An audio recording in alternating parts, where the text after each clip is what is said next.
ডাইনি ম্যাডাম। এক গভীর জঙ্গলে একটা ভয়ঙ্কর ডাইনি বাস করত। আরো জঙ্গলেরই ছোট ছোট পশুদের ধরে খেয়ে নিত। এইভাবেই সে জঙ্গলের সমস্ত ছোট ছোট পশুদের খেয়ে শেষ করে দেয়। আর একদিন ডাইনি পুরো জঙ্গল খুঁজে ফেলে তার শিকারের জন্য, কিন্তু কোনো শিকার পায় না। আহ মনে হয় আজ আমাকে না খেয়েই থাকতে হবে। সেই সকাল থেকে শিকার খুঁজেই চলেছি, এখনো কোনো শিকার পাচ্ছি না। মনে হয় এই জঙ্গলে আর কোনো শিকার নেই, সবাই আমার ভয়ে পালিয়েছে। যাক, তবুও আমি খুঁজে দেখি যদি কোনো শিকার পাওয়া যায়। এইভাবে ডাইনি তার শিকার খুঁজতে খুঁজতে জঙ্গলের বাইরে চলে আসে। আর সে দেখে রাস্তা দিয়ে একটি বাস যাচ্ছে। এই দেখে ডাইনি একটা গাছের আড়ালে লুকিয়ে যায়। আর কিছু দূর গিয়েই বাস থেমে যায়, আর বাসের মধ্য থেকে মানুষের আওয়াজ আসে। এরপর ডাইনি দেখে একজন ছোট বাচ্চা তার মাকে সঙ্গে করে নিয়ে বাস থেকে নিচে নেমেছে। ঝন্টু বেটা, তাড়াতাড়ি পেশা ফিরে নাও। এই বাস জঙ্গলের মধ্যে বেশিক্ষণ দাঁড়ায় না, তাড়াতাড়ি করো। মা, তুমি যাও না, আমার লজ্জা করছে তো। আচ্ছা ঠিক আছে বাবা, আমি এদিকে মুখ ঘুরিয়ে নিচ্ছি, তুমি তাড়াতাড়ি পেশা ফিরে নাও কেমন, নইলে বাস ছেড়ে দেবে। এই বলে তার মা পিছন দিকে মুখ ফিরিয়ে নেয়। আর ঝন্টু পেশাব করার জন্য জঙ্গলের অন্ধকারে আসে। আরে, এ তো কুচি বাচ্চা, একে খেতে তো মনে হয় অনেক সুস্বাদু হবে। যাই, একে উঠিয়ে নিয়ে যাই। আর ডাইনি অন্ধকারের ফায়দা নিয়ে ঝন্টুকে সেখান থেকে উঠিয়ে নিয়ে যায়। মা, ছেড়ে দাও, ছেড়ে দাও, দয়া করে আমাকে ছেড়ে দাও। বাঁচাও, বাঁচাও, মা, আমাকে বাঁচাও। তোর চিৎকার করে কোনো লাভ নেই, এখানে তোকে কেউ বাঁচাতে আসবে না। এটা আমার জঙ্গল। আহ, আমার পেটটা জ্বলে গেল। আজ আমি সারাদিন কোনো শিকার পাইনি, সারাদিন ক্ষুধার্ত। তাই আমি তোকে আজ কাচ্চাই খেয়ে ফেলবো আর আমার খিদে মিটাবো।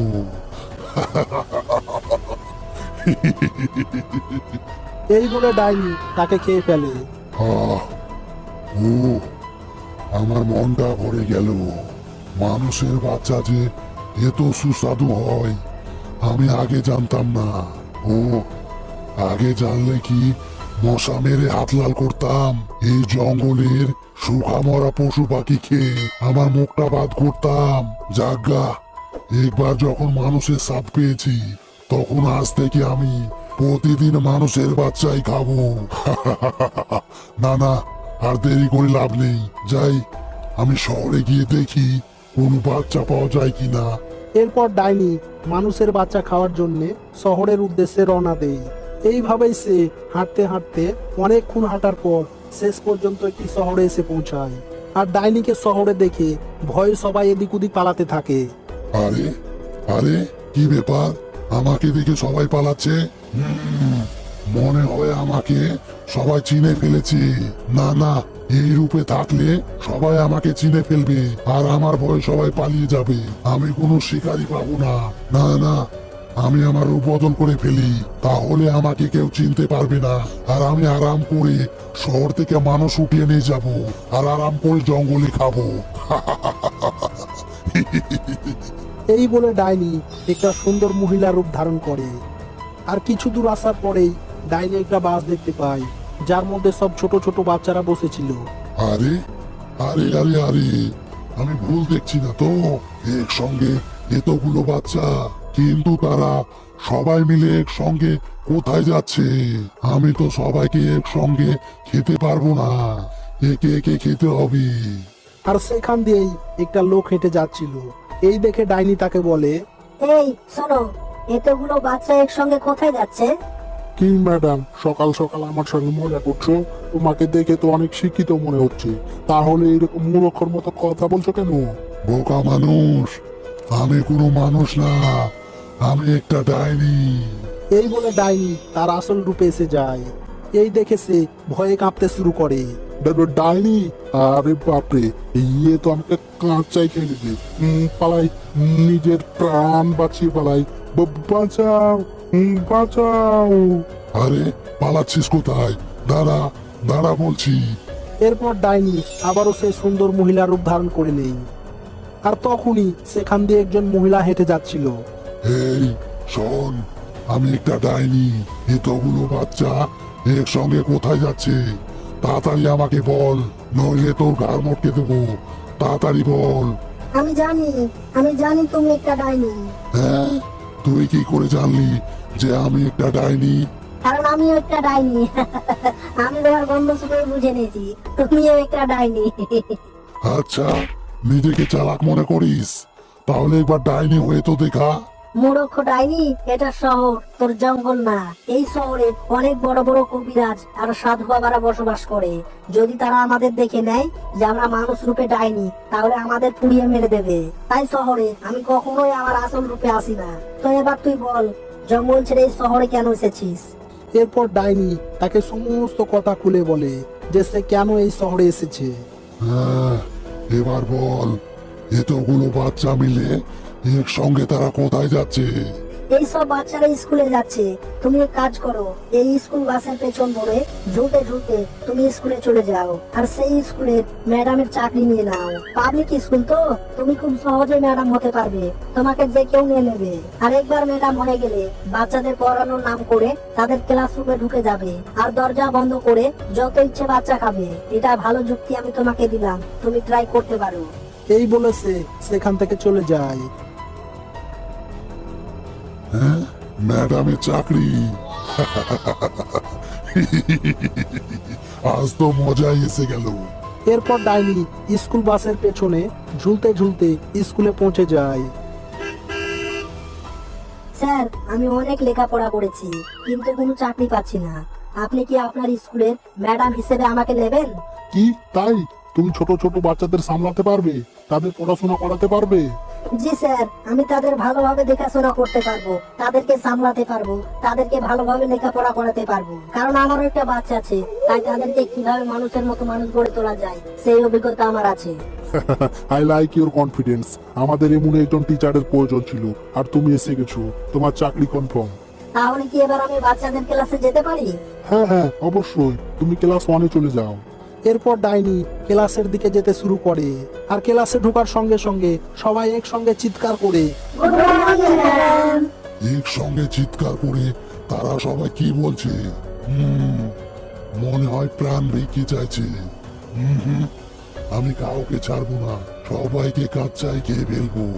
এরপর ডাইনি দরজা বন্ধ করে দেই। ম্যাডাম, আপনি দরজা বন্ধ করলে কেন?